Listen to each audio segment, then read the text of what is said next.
100% fees రాయితీతో AI నేర్చుకోవాలనుకుంటున్నారా? Attend Quality Thought Gen AI test 2025.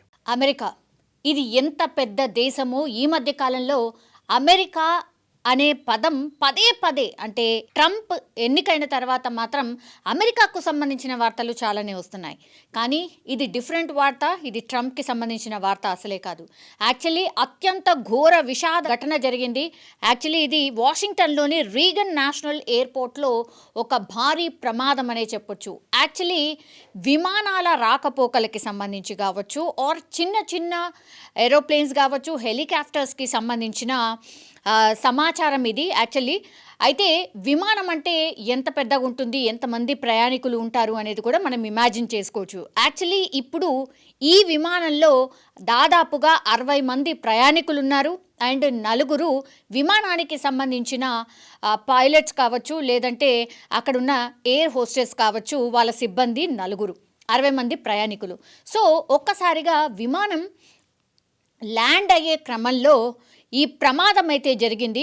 ఇది ఎవరు కూడా ఎక్స్పెక్ట్ చేసి ఉండరు. అండ్ ఇది జరిగింది కూడా నైట్ టైంలో. అండ్ ఇంకోటి హెలికాప్టర్. ఈ హెలికాప్టర్ కూడా లోకల్గా కొన్ని టైమ్స్ మనము చాలా సాధారణంగానే చూస్తూ ఉంటాం. అంటే హెలికాప్టర్స్కి సంబంధించి కూడా ప్రైవేట్ హెలికాప్టర్స్ కావచ్చు, లేదంటే ఇప్పుడు గవర్నమెంట్లో ఉన్నటువంటి వాళ్ళు చాలా అర్జెన్సీలో తొందరగా వెళ్తాము అన్న క్రమంలో చాలామంది హెలికాప్టర్స్ని యూజ్ చేస్తూ ఉంటారు. అమెరికా కూడా అంతే. అమెరికాలో కూడా అట్లాగే హెలికాప్టర్లో మరి ఎవరు వెళ్తున్నారు, గవర్నమెంట్ అఫీషియల్స్ వెళ్తున్నారా, లేదంటే ప్రైవేట్ వాళ్ళు జర్నీ చేస్తున్నారా ఏంటా అనేది ఇంకా ఇన్ఫర్మేషన్ అయితే రాలేదు. ఇప్పుడు ఈ హెలికాప్టర్ అండ్ ఈ ఏరోప్లేన్ 60 మంది ప్రయాణిస్తున్నటువంటి ఏరోప్లేన్ కావచ్చు, ఆ తర్వాత హెలికాప్టర్ ఏదైతే ఉందో అందులో 4 ప్రయాణిస్తున్నారు. సో మొత్తంగా కలిపి 70 లోపు ఉన్నటువంటి ఈ 2 విమానాల్లో ప్రయాణిస్తున్నటువంటి వాళ్ళు ఒక్కటేసారి ఈ విమానం అండ్ హెలికాప్టర్ గాల్లోనే ఢీ కొట్టడం, అది కూడా 2 కూడా ల్యాండ్ అవుతున్న టైంలోనే ఢీ కొట్టుకోవడం జరిగింది. స్పాట్లోనే పెద్ద ఎత్తున మంటలు రావడం, ఆ తర్వాత వెంటనే కుప్పకోవడం కూడా జరిగింది. అండ్ మనం చూడొచ్చు 2 ఒకటేసారి క్రాష్ అయిన తర్వాత ఇంకా అందులో ప్రయాణిస్తున్న ఎవరు కూడా బతికే అవకాశం లేదు. అండ్ ఇప్పుడు అక్కడ ఉన్నటువంటి సెల్సియస్ ఎంత అంటే 1 ఆర్ 2 డిగ్రీల సెల్సియస్ మాత్రమే ఉంది. ఒకవేళ ఢీ కొట్టుకున్న తర్వాత కింద ఎవరైనా పడిపోయినా సరే 1 and 2 degrees of Celsius or ఉష్ణోగ్రతలో బతికి ఉండే అవకాశం చాలా చాలా తక్కువ అనేటువంటి మాట కూడా విశ్లేషకులు చెప్తున్న పరిస్థితి కనిపిస్తోంది. అక్కడ ఇప్పుడున్నటువంటి మన ఇన్ఫర్మేషన్ ప్రకారం అయితే ఇప్పటికే 25 మందిని చనిపోయిన వాళ్ళుగా గుర్తించడం అయితే జరిగింది. ఇంకా మిగతా వాళ్ళ కోసం ఎక్కడెక్కడ అనేది కూడా ఆ చుట్టుపక్కల అంటే క్రాష్ అయిన టైంలో విజువల్ ప్రకారం ఆర్ అక్కడ ఉన్నటువంటి లోకల్లీ ఉన్న పరిస్థితిని చూస్తూ గ్రౌండ్ లెవెల్ నుంచి ఎక్కడైతే ఆ శిథిలాలు పడ్డాయో అవన్నిటినీ కూడా ప్రస్తుతం చూస్తున్న సిచ్యువేషన్ అయితే కనిపిస్తుంది. హుటాహుట్న సహాయక కార్యక్రమాలు అయితే అక్కడ గవర్నమెంట్ స్టార్ట్ చేసిన పరిస్థితి అయితే కనిపిస్తోంది.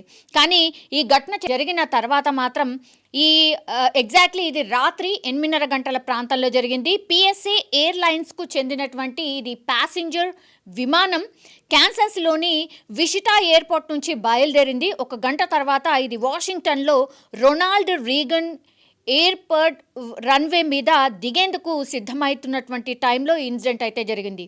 సో ఇంతలో అదే సమయానికి ల్యాండింగ్ అవుతున్నటువంటి రక్షణ శాఖకు సంబంధించిన Sikorsky H-60 black hack helicopter దీన్ని ఢీకొట్టడం జరిగింది. సో 2 ఆకాశంలోనే డాష్ అయిపోయిన పరిస్థితి.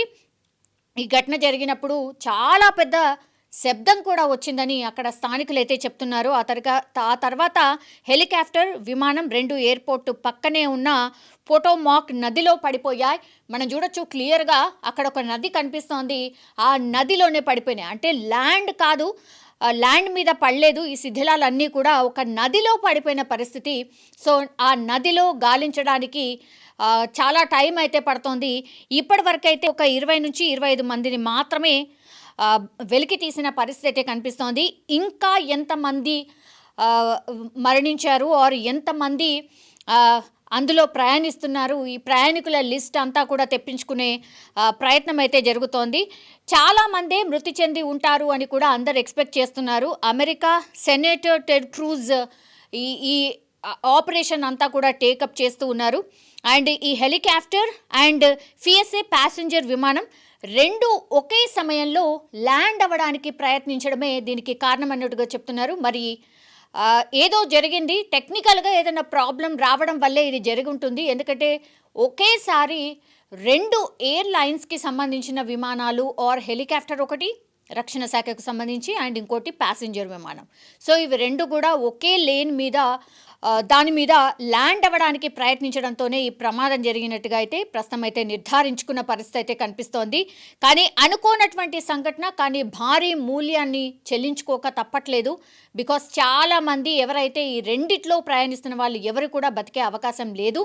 ఎందుకంటే ఇది ల్యాండ్ మీద కూడా క్రాష్ కాలేదు, ఇది నదిలో క్రాష్ అయింది కాబట్టి, నది పై భాగంలో క్రాష్ అయింది కాబట్టి ఒక్కసారిగా ఇవి 2 విమానాలు కూడా ఒక హెలికాప్టర్ అండ్ ఒక విమానం కూడా క్రాష్ అయిపోయి నదిలో పడిపోయిన పరిస్థితి.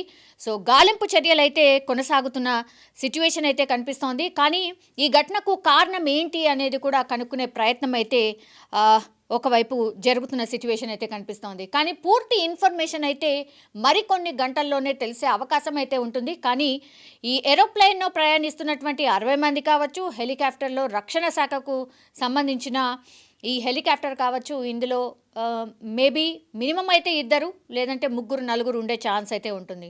సో వీళ్ళందరూ కూడా బతికే అవకాశం లేదని అయితే ఒక నిర్ధారణకైతే వచ్చిన పరిస్థితి కనిపిస్తోంది. దీని మీద పూర్తి స్థాయిలో ఎంక్వైరీకి ఆదేశించింది అమెరికా.